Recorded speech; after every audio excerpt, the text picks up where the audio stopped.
ವಿಧಾನ ಪರಿಷತ್ನಲ್ಲಿ ನಮ್ಮನ್ನ ಸರಿಯಾಗಿರ್ತಕ್ಕಂಥ ಒಂದು ಸೂಕ್ತ ವ್ಯಕ್ತಿಗಳಲ್ಲಿ ಪ್ರತಿನಿಧಿಸಬೇಕು. MLC ಆಗಿ ನಮ್ಮ ಸಮಸ್ಯೆಗಳಿಗೆ ಸ್ಪಂದನೆ ಮಾಡ್ತಕ್ಕಂಥ ಯೋಗ್ಯ ವ್ಯಕ್ತಿಗಳು ಇವತ್ತು ವಿಧಾನ ಪರಿಷತ್ಗೆ ಬರಬೇಕು.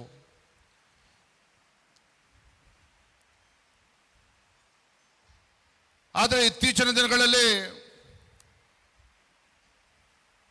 ತಮ್ಮ ರಾಜಕೀಯ ಚಪಲಗಳನ್ನು ತೀರಿಸೋಕ್ಕೋಸ್ಕರ ಇವತ್ತು ವಿಧಾನ ಪರಿಷತ್ಗೆ ಬರ್ತಾ ಇರ್ತಕ್ಕಂಥದ್ದು ಕೂಡ ನಾವು ನೋಡ್ತಾ ಇದ್ದೇವೆ. ರಾಜಕೀಯ ಚಟಕ್ಕೋಸ್ಕರ ಇವತ್ತು ವಿಧಾನ ಪರಿಷತ್ಗೆ ಆಯ್ಕೆಯಾಗಿ ಬರ್ತಾ ಇರ್ತಕ್ಕಂಥದ್ದು ಕೂಡ ನಾವು ನೋಡ್ತಾ ಇದ್ದೇವೆ. ಹಣದ ಅಹಂನಿಂದ ನಾವು ಚುನಾವಣೆ ಗೆಲ್ತೇವೆ ಅಂತಕ್ಕಂಥ ಭ್ರಮೆಯಿಂದ ಇವತ್ತು ಚುನಾವಣೆ ಸ್ಪರ್ಧೆ ಮಾಡ್ತಾ ಇರ್ತಕ್ಕಂಥದ್ದನ್ನು ಕೂಡ ನಾವು ನೋಡ್ತಾ ಇದ್ದೇವೆ. ಆದರೆ ಬಂಧುಗಳೇ, ವಿಧಾನಸೌಧ ಅಂತ ಹೇಳಿದ್ರೆ ಪ್ರಜಾಪ್ರಭುತ್ವದ ದೇಗುಲ ಅಂತೇಳಿ ನಾವು ನಂಬಿದ್ದೇವೆ.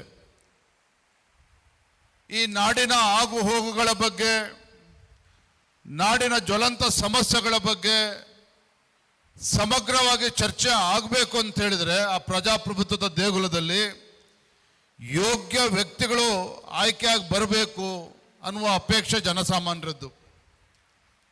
ಆ ಕಾರಣದಿಂದಲೇ ಭಾರತೀಯ ಜನತಾ ಪಾರ್ಟಿ ಒಬ್ಬ ಪ್ರಾಮಾಣಿಕ ಕಾರ್ಯಕರ್ತ, ಶಿಕ್ಷಣ ಕ್ಷೇತ್ರದಲ್ಲಿ ಕಳೆದ ಹಲವಾರು ದಶಕಗಳಿಂದ ತನ್ನದೇ ಆದಂಥ ಒಂದು ಸೇವೆಯನ್ನು ಮಾಡಿಕೊಂಡು ಬರ್ತಾ ಹಾಗೂ ಸಮಾಜಮುಖಿಯಾಗಿ ಇವತ್ತು ಸೇವೆಯನ್ನು ಮಾಡ್ಕೊಂಡು ಬರ್ತಾ ಇರ್ತಕ್ಕಂಥ ಒಬ್ಬ ಪ್ರಾಮಾಣಿಕ ವ್ಯಕ್ತಿ KM ಸುರೇಶ್ ರವರನ್ನ ಭಾರತೀಯ ಜನತಾ ಪಾರ್ಟಿ NDA ಅಭ್ಯರ್ಥಿಯನ್ನಾಗಿ ನಾವು ಘೋಷಣೆ ಮಾಡಿರುವಂಥದ್ದು.